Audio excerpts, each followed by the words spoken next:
زه تقریبا 2017 نه زه پینټینګ ما سٹارټ کړی دی او دا شوق مې خو بچپن نه و چې کله چې زما مشر رور پینټینګ کولو هغه ته ما کتل زما شوق زیاته شو. شاګردي په خپل رور نه کړی ده؟ په خپل رور او دلته استاد نه زما استاد خضر حیات. پینټینګ نه علاوه نور څه کوئ تاسو؟ زه سکول کې ټیچینګ کوم، ماشومان ته پینټینګ او سکیچینګ ښیم. زیات وخت سکول ته ورکوئ که د خپلو کارونو ته؟ زه زیات وخت هغه سهار ټایم کې سکول دی، هغه نه پس زه خپل کار ته ټایم ورکوم. تر اوسه پورې کوم د پینټینګ مقابلو کې ګډون کړی دی؟ او تقریبا 100 ځله مې وکړ، تقریبا 4-5 ځله مې کړی دی. کم ځای کې؟ 2019 کې زما آل پاکستان کې ټاپ 14 کې راغلی یم.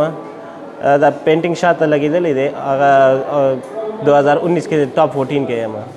دا کوم ځای کې وه دا مقابله؟ دا چارسده کې پشکلاوتي دغه پروګرام ایگزیبیشن چې د پشکلاوتي په نوم و. او بل کوم ځای کې؟ دلته نشترحال کې زما څو کمپټیشن شوی دی، هغه کې سیکنډ پوزیشن او فرست پوزیشن مې واخیستی دی.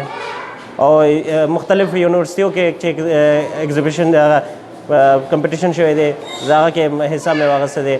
خو هغه کې ګټه خو مې فرست پوزیشن سیکنډ خو نه و، خو بیا زما هغه تجربه لږه کې زیات شوی دی. هغه کې لکه تر اوسه پورې څونه تصویرونه یا عکسونه جوړ کړي دي؟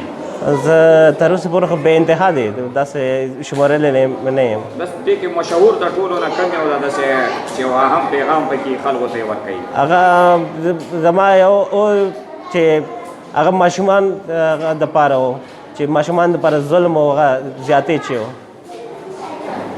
دې په اړه کې جوړ کړی. او په دې باندې خو کوم څه ایوارډ میوارډ نه یې اخیستی؟ هغه کې زما سیکنډ پوزیشن راغلی و. نو تاسو خو خپله ذکر وکړه چې ما تعلق د افغانستان څخه د افغانان یو، د افغانستان په روانو حالاتو باندې هم څه داسې تصویران شی جوړ کړي دي؟ زه یو مې جوړ کړی و چې یو ماشوم دغه اخپې کټ شوی دی، هغه دغه ډېر آرزو و چې سکول ته لاړ شم، خو هغه دواړه اخپې کټ شوی دی او هغه اسا په هغه ذریعه بیا ما خپل تعلیم هغه جاري ساتلی و. داسې مې یو پینټینګ کې شروع کړی. او د دې پینټینګ نه علاوه نور په مکتب کې معلمي کوي؟ معلمي جی. روان وخت کې څه پروګرام لري؟ زه انشاءالله زه غواړم چې یو ډیګري حاصل کوم، چې ځکه دې فیلډ کې ډیګري ډېره ضروري دی که ایز ا پروفیشنل نور هم د کار وکړم، زما دپاره ډېره بهتر وي.